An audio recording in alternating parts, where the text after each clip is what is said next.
ഇന്ന് ഞാൻ വന്നിരിക്കുന്നത് ഒരു സാലഡുമായിട്ടാണ്. തനി നാടൻ സാലഡ്.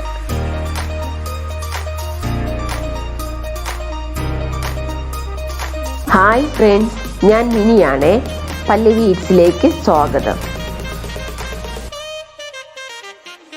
ഇന്നത്തെ നമ്മുടെ സാലഡ് പുളിഞ്ചിക്ക കൊണ്ടുണ്ടാക്കുന്നതാണ്. നമ്മുടെ പുളിഞ്ചിക്ക സാലഡ്. ഈ പുളിഞ്ചിക്ക എന്ന് പറഞ്ഞാൽ നമ്മുടെ ഈ ട്രിവാൻഡ്രം സ്റ്റൈലിലാണ് അതിനെ പുളിഞ്ചിക്ക എന്ന് പറയുന്നത്. ചില സ്ഥലങ്ങളിൽ അതിനെ ഇരുമ്പം പുളിയെന്ന്, കോയക്ക പുളിയെന്ന്, ചീമ പുളിയെന്ന്, ഇങ്ങനെ ഒരുപാട് പേര് ഈ പുളിഞ്ചിക്കയ്ക്കുണ്ട്. ബിലിംബി എന്നാണ് ഇതിന്റെ ഇംഗ്ലീഷ് പേര്. അപ്പം ഇത് വച്ചിട്ടുള്ള ഒരു സാലഡാണ് ഇന്ന് ഞാൻ കാണിക്കാൻ പോകുന്നത്. ഇത് വളരെ പെട്ടെന്ന് തന്നെ നമുക്ക് ഉണ്ടാക്കാൻ പറ്റുന്നതും എന്നാലൊട്ട് നല്ല ടേസ്റ്റുമായിട്ടുള്ള ഒരു സാലഡാണ്. അപ്പൊ നമുക്കിതിന് ആവശ്യമുള്ള സാധനങ്ങൾ എന്തൊക്കെയാണെന്ന് നോക്കാം.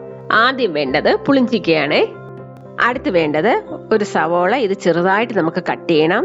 അടുത്ത് വേണ്ടത് പച്ചമുളക്, ഒരു 3 പച്ചമുളക് ഞാൻ ഇതുപോലെ ചെറുതായിട്ട് കട്ട് ചെയ്തിട്ടുണ്ട്. ഇനി അടുത്ത് വേണ്ടത് വെളിച്ചെണ്ണ. അടുത്ത് വേണ്ടത് ഉപ്പ്. അപ്പൊ ഇത്രയുമാണ് നമുക്ക് ഈ സാലഡ് ഉണ്ടാക്കാൻ ആവശ്യമുള്ള സാധനങ്ങൾ. അപ്പൊ പുളിഞ്ചിക്ക ഞാൻ എങ്ങനെ കട്ട് ചെയ്യണമെന്ന് കാണിച്ചു തരാം. ആദ്യം നമുക്ക് പുളിഞ്ചിക്കയുടെ മൂടും തലയും കട്ട് ചെയ്യാം. എന്നിട്ട് അതിനെ നീളത്തിൽ തന്നെ 2ആയിട്ട് കട്ട് ചെയ്യണം. പിന്നെ ഓരോ പീസും പിന്നെയും 2ആയിട്ട് കട്ട് ചെയ്യണം. ഇതിപ്പോ നിങ്ങളിൽ ചെറിയ സൈസ് പുളിഞ്ചിക്കയാണെങ്കിൽ 2ആയിട്ട് കട്ട് ചെയ്താൽ മാത്രം മതി. പിന്നെ അതിനെ കട്ട് ചെയ്യേണ്ട കാര്യമില്ല. എന്നിട്ട് അതിന് സാധാ തോരനരിയും പോലെ അരിഞ്ഞെടുക്കണം.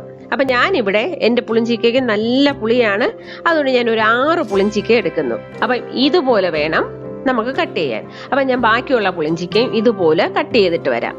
അങ്ങനെ ഞാൻ പുളിഞ്ചിക്കയെല്ലാം കട്ട് ചെയ്ത് ഒരു ബൗളിലേക്ക് എടുത്തിരിക്കുവാണ്. ഇനി നമുക്കിതിനെ മിക്സ് ചെയ്യണം. ഇത് മിക്സ് ചെയ്യാൻ ആദ്യം നമുക്ക് പുളിഞ്ചിക്ക ഇരിക്കുന്ന ബൗളിലേക്ക് നമ്മൾ കട്ട് ചെയ്ത് വെച്ചിരിക്കുന്ന പച്ചമുളക് ഇടണം. അത് കഴിഞ്ഞ് നമുക്ക് സവോള, ഞാനൊരു മീഡിയം സൈസ് സവോളയാണ് എടുത്തിരിക്കുന്നത്. നിങ്ങൾക്ക് വേണമെങ്കിൽ സവോളയുടെ സൈസ് കൂട്ടാം, അല്ലെങ്കിൽ വേണമെങ്കിൽ ഒരു പകുതിയും കൂടെ, മീഡിയം സൈസ് സവോളയാണെങ്കിൽ ഒരു പകുതിയും കൂടെ നിങ്ങൾക്ക് ഇടാം. അങ്ങനെ സവോളയും കൂടെ ഇതിലിട്ട് അടുത്ത് വേണ്ടത് ഉപ്പാണ്. ഞാൻ ഏതാണ്ട് 3/4 ടീസ്പൂൺ ഉപ്പിടുന്നുണ്ട്.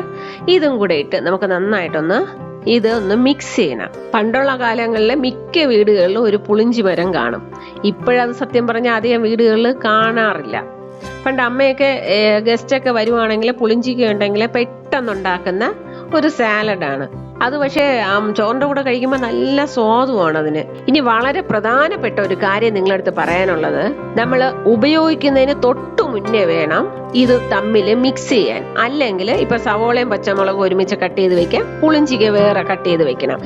ഇല്ലാതെ നേരത്തെ തന്നെ ഇതെല്ലാം മിക്സ് ചെയ്ത് ഉപ്പും ഒക്കെ ഇട്ടൊക്കെ എല്ലാം റെഡിയാക്കി വയ്ക്കുവാണെങ്കിലേ ആ പുളിഞ്ചിയുടെ ആ ജ്യൂസിൽ ഈ ഉള്ളി അങ്ങ് തീരെ വല്ലാത്ത കളറും ആവും, അതിന്റെ ഫ്രഷ്നെസ്സേ അങ്ങ് പോവും. അപ്പം അത് നിങ്ങൾ വളരെ സൂക്ഷിക്കണം. നിങ്ങൾ ഉപയോഗിക്കുന്നതിന് തൊട്ടു മുന്നേ മാത്രമേ ഇത് മിക്സ് ചെയ്യാവൂ. മിക്സ് ചെയ്തിട്ട് അപ്പം തന്നെ അത് ഉപയോഗിക്കുകയും വേണം. പിന്നെ അതിനെ കൊണ്ട് ഫ്രിഡ്ജിൽ വെച്ചിട്ട് നമുക്ക് പിന്നെ ഉപയോഗിക്കാൻ പറ്റില്ല, കൊള്ളില്ലായിരിക്കും, ടേസ്റ്റ് വരില്ല, ആ ഫ്രഷ്നെസ് കംപ്ലീറ്റ് അതങ്ങ് പോവും. അതുകൊണ്ട് ഈ കാര്യം നിങ്ങൾ പ്രത്യേകിച്ച് ഓർമ്മിക്കണം. അങ്ങനെ നമ്മൾ ഈ സവോളയും പുളിഞ്ചിക്കയും ഉപ്പും പച്ചമുളകും എല്ലാം നന്നായിട്ട് മിക്സ് ചെയ്തു.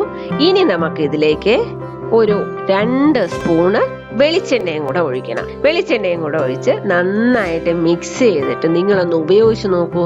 എന്താ ടേസ്റ്റ് എന്ന് പറയുമ്പോൾ സൂപ്പർ ടേസ്റ്റ് ആണ്. വെളിച്ചെണ്ണയും കൂടെ വന്നപ്പോൾ നല്ല ടേസ്റ്റി ആയിട്ടുള്ള ഒരു സാലഡാണ് ഇത്. തനി നാടൻ സാലഡാണ്.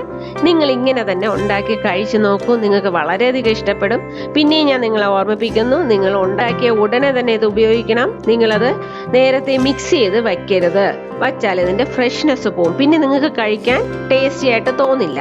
അതുകൊണ്ട് നിങ്ങൾ ഉപയോഗിക്കുന്നതിന് തൊട്ട് മുന്നേ മാത്രമേ ഇത് മിക്സ് ചെയ്യാവൂ. ഈ വീഡിയോ ഇഷ്ടപ്പെട്ടാലേ ഒന്ന് ലൈക്ക് ചെയ്തേക്കണേ. പിന്നെ വേറൊരു കാര്യം, ഇതുവരെ എൻ്റെ ചാനൽ സബ്സ്ക്രൈബ് ചെയ്യാത്തവർ പ്ലീസ് ഒന്ന് സബ്സ്ക്രൈബ് ചെയ്തേക്കണേ. Thank you.